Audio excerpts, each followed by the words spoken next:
छोटे और बेहद सुंदर से गांव में घनश्याम नाम का एक आलसी किसान रहा करता था। घनश्याम बहुत ही ज़्यादा आलसी था। दिन भर घर पर ही पड़ा रहता था। गांव के लोग उसे आलसी राम कहकर पुकारते थे। एक दिन की बात है, जब घनश्याम रास्ते से गुजर रहा था, तभी मीनू उससे कहता है, अरे घनश्याम, दिन भर घर पर ही पड़े रहते हो, कुछ मेहनत कर लिया करो। जिंदगी का क्या भरोसा है भाई, आज है कल नहीं। मुझसे तो मेहनत नहीं होती, क्योंकि तुम लोग मेहनत करते हो। तो क्या कर लिया तुमने, क्या उखाड़ लिया?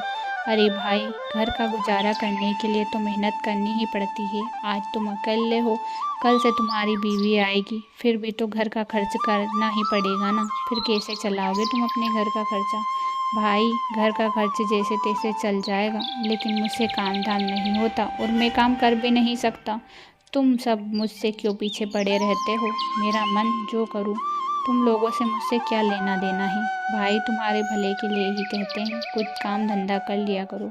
घनश्याम किसी की नहीं सुनता और घर आकर सोचता है, ये पागल लोग भी ना मेरे पीछे ही पड़े रहते हैं। अब मैं आराम करता हूँ ना, तो इनको बहुत जलन होती है, क्योंकि ये दिन भर मेहनत करते हैं, फिर भी ये खुश नहीं हैं और मैं मेहनत ना कर भी खुश हूँ।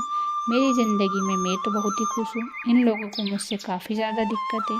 घनश्याम इतना आलसी था कि उसे चलने में भी काफ़ी ज़्यादा आलस आता था। अब एक दिन की बात है, जब राशन का सामान लेने के लिए उसे दुकान जाना पड़ता है। हे भगवान, ये मोतीलाल की दुकान भी इतनी दूर आ गई। अब वहाँ जाकर राशन का सामान लाना पड़ेगा और फिर खाना बनाना पड़ेगा। अब तो मुझसे खाना भी नहीं बनाया जाता। क्यों ना मैं शादी कर लेता हूँ। अगर शादी कर लूँगा तो मेरी बीवी मुझे खाना बना कर देगी, वो मुझे चिंता भी नहीं रहेगी। अब क्या था, घनश्याम को शादी करने की सोचती है और वहाँ दूर के गांव में अपने मौसा के यहाँ पर जाता है। मौसा जी, मेरी शादी करा दीजिए, क्योंकि अब मुझे भी घर गृहस्थी बसानी चाहिए, इसीलिए कोई अच्छा सा रिश्ता देखकर मेरी शादी करवा दीजिए। अरे घनश्याम, तुम्हारी शादी में किस अरे घनश्याम, तुम्हारी शादी मैं कैसे करा दूँ? तुम काम धंधा कुछ करते नहीं। सामने वाला तो मुझसे पूछेगा ही ना कि लड़का क्या करता है, फिर उसे क्या जवाब दूंगा कि लड़का क्या करता है? अरे मौसा जी, आप चिंता क्यों करते हो? कुछ भी कह देना, आप तो मेरे मौसा जी हो। हमेशा से आपने मेरी मदद की है।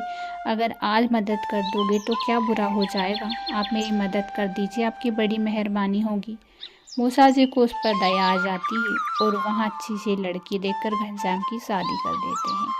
थोड़े ही दिनों बाद घनश्याम अपनी पत्नी को लेकर घर आ जाता है और अब घनश्याम घर पर ही पड़ा रहता था, कुछ काम धंधा नहीं करता था। यहाँ देखकर उसकी पत्नी सुधा उससे कहती है, आप दिन भर घर पर ही पड़े रहते हो, घर का कुछ काम भी नहीं करते, ना ही बाहर कुछ करने जाते हो। अब हमारे घर का गुजारा कैसे चलेगा अगर आप ऐसे ही घर पर पड़े रहे तो? अरे, तुम भी मेरे पीछे लग गई। गांव के लोग मुझसे जलते थे तो जलते ही थे, लेकिन तुम भी मुझसे जलने लगी।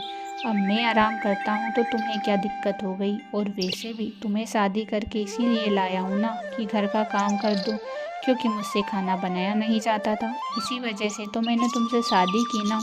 लेकिन वो तो मुझे पता है, पर घर का गुजारा करने के लिए हमें सामान भी तो चाहिए होते हैं ना। राशन का सामान, घर खर्च, उसके लिए पैसे चाहिए होते हैं और पैसे के लिए हमें मेहनत करनी होती है। अगर हम मेहनत नहीं करेंगे तो एक दिन हमारी ये झोपड़ी भी बिक जाएगी।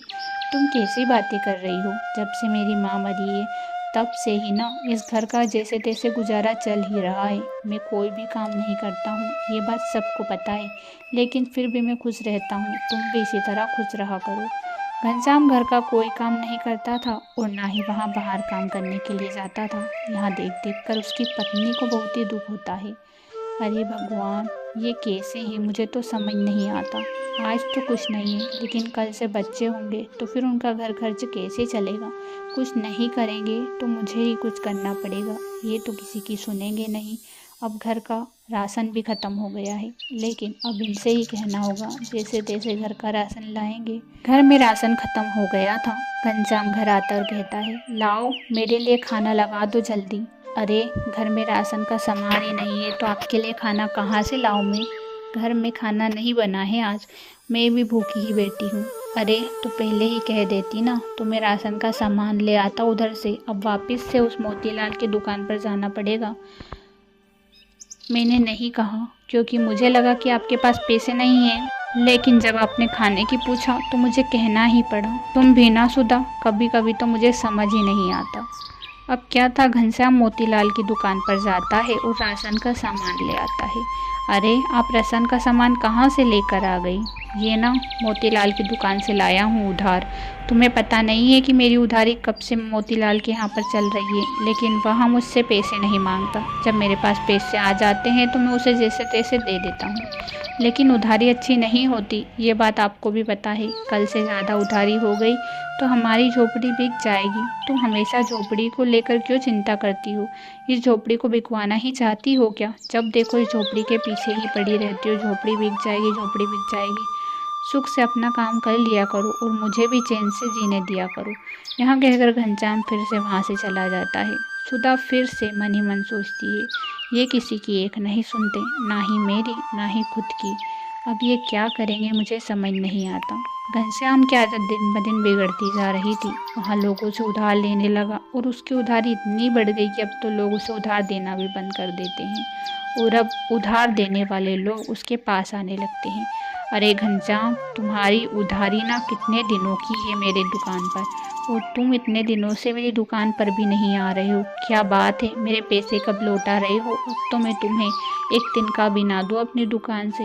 अरे घनश्याम, जल्दी से मेरा उधार चुकता कर दो भाई, अब मुझसे रहा नहीं जाता। अरे, सबको तुम्हारा उधार दे दूंगा, तुम चिंता क्यों करते हो? जब भी मेरे पास पैसे आएंगे। अभी मेरे पास पैसे नहीं हैं, इसीलिए तो मैं तुम सबको उधार नहीं चुकता कर पा रहा हूँ। जल्दी ही मैं तुम सबका उधार चुकता कर दूंगा। घनश्याम भाई, अब कब तक इंतज़ार करे? इतने सालों से तुम सबसे उधार ही ले रहे हो, कमाते कुछ हो नहीं और उधार ले लेते हो। अब कैसे उधार चुकता कर पाओगे? भाई, मैं जैसे तैसे सबका उधार चुकता कर दूंगा, तुम सब लोग चिंता क्यों करते हो? घनश्याम किसी की एक नहीं सुनता और ना ही किसी के पैसे देता है। यहाँ देखकर उसकी पत्नी चिंता करती है। देखिए ना जी, सब उधार देने वाले लोग आपके पास आ रहे हैं, लेकिन फिर भी आप कुछ करते नहीं हो। मुझे तो चिंता हो रही है कि आगे हमारा क्या होगा। ये सब तुम्हारी वजह से ही हो रहा है। जब देखो सिर्फ इस झोपड़ी के बारे में कुछ कहती रहती हो। तुम्हारा मन यही है ना कि मैं ये झोपड़ी बेच दूँ, तो ठीक है, मैं यहाँ झोपड़ी बेच दूँगा। लेकिन अगर आपने यहाँ झोपड़ी बेच दी तो फिर हम कहाँ पर रहेंगे? मैं यहाँ से जा रही हूँ। सुधा गुस्से में अपने मायके चली जाती है और घनश्याम अकेला ही रह जाता है। उधार इतने ले लिए थे कि घनश्याम को वहाँ झोपड़ी बेचनी ही पड़ती है। घनश्याम झोपड़ी बेच देता है, लेकिन अब उसके पास रहने के लिए कोई जगह नहीं थी। अब मैं क्या करूं, कहाँ जाऊं? मुझे तो कुछ समझ ही नहीं आ रहा है। सबसे उधार ले लिया था, अभी चुकता किया है, अब तो कोई मुझ पर विश्वास भी नहीं करेगा, क्योंकि एक झोपड़ी के भरोसे ही बैठा था। झोपड़ी बेच दी तो अब लोग तो मुझे उधार देने से रहे। अब मैं क्या करूं? एक काम करता हूं, जंगल में जाता हूं।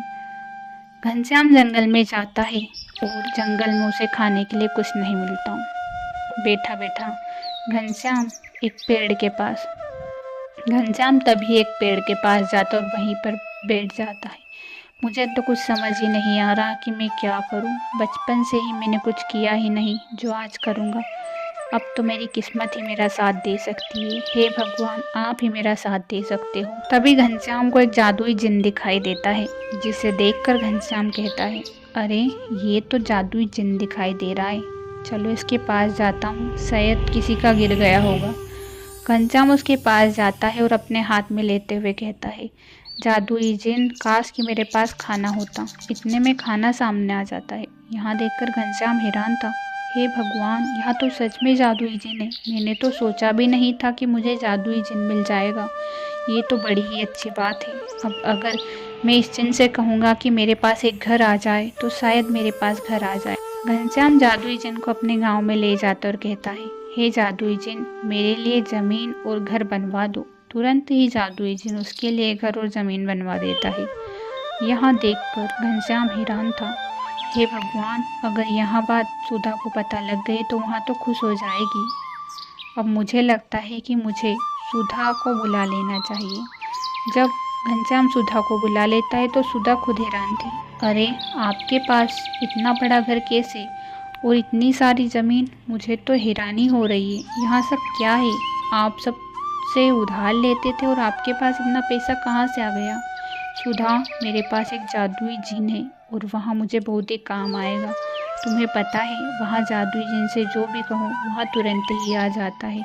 अगर मैं खाने की कहूँगा तो खाना तुरंत आ जाएगा। लेकिन मुझे आप पर भरोसा नहीं है कि आपके पास कोई जादुई जिन है। तुम्हें भरोसा नहीं होता है तो देख लो।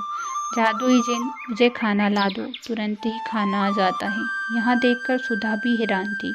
अरे हाँ, आप तो बिल्कुल सही कह रहे हो, यहाँ तो सच में जादुई जिन है। लेकिन अगर यहाँ जादुई जिन है तो हमारे लिए यहाँ सब कुछ ला सकता है क्या? हाँ सुधा, जो भी तुम चाहो सब तुम्हारे पास आ जाएगा। ठीक है, तो फिर आप मेरे लिए गहने और कपड़े इससे मंगवाओ। जादुई जिन, मेरी पत्नी के लिए गहने और कपड़े ला दो। जादुई जिन तुरंत ही उसकी पत्नी के लिए गहने और कपड़े ला देता है। अब सुधा खुश हो जाती है, लेकिन सुधा अपने पति से एक बात कहती है। मुझे पता है कि आपके पास जादुई जिन है, आपको मेहनत करने की कोई ज़रूरत नहीं है। लेकिन कल से अगर यहाँ जादुई जिन आपका साथ नहीं देगा तो फिर से आपकी वही स्थिति हो जाएगी। इसीलिए आज भी समय है कि आप मेहनत कर लो। मेहनत ही हमारी किस्मत बदल सकती है। मुझे पता है कि आपकी किस्मत वैसे भी बदल गई, लेकिन अगर आप मेहनत करोगे तो मुझे बड़ी ही खुशी होगी, क्योंकि मैं नहीं चाहती कि आप इस जादुई जिन के भरोसे ही रहो। जादुई जिन से तुरंत आवाज़ आती। हाँ घनश्याम, तेरी पत्नी सुधा बिल्कुल सही कह रही है। मैं कुछ ही दिनों का मेहमान हूँ। जब तक तू अपना काम मुझसे बनवा ले, क्योंकि मेरे जाने के बाद तू फिर क्या करेगा? मैं तेरा साथ इसीलिए दे रहा हूँ क्योंकि उस वक्त तू निर्बल असहाय था। लेकिन अब अगर तूने मेहनत नहीं की तो कोई भी तेरा साथ देने को तैयार नहीं होगा। इसीलिए आज से ही मेहनत करना शुरू कर दे। घनश्याम को अब अकल आ जाती है। वह अपनी पत्नी से कहता है, सुधा, तुम बिल्कुल सही कह रही हो। अब मुझे अकल आ गई है। चाहे कुछ भी हो जाए, अब मैं मेहनत करके दिखाऊंगा। इस जादुई जिन के सहारे मैं कुछ ज़मीन खरीद लूँगा और उस पर मेहनत करना शुरू कर दूँगा, ताकि हमारे घर का गुजारा अच्छे से हो जाए। और वैसे भी हमारा घर कर्ज तो चल ही जाएगा अगर मैं मेहनत करूँगा तो। हाँ, और यहाँ देखकर सुधा खुश हो जाती है। अब क्या था, जादुई जिन से घनश्याम कुछ ज़मीन खरीद लेता है और थोड़े ही दिनों बाद मेहनत शुरू कर देता है। कुछ ही दिनों बाद जादुई जिन का जादू समाप्त हो जाता है, लेकिन अब घनश्याम की यहाँ स्थिति नहीं रहती।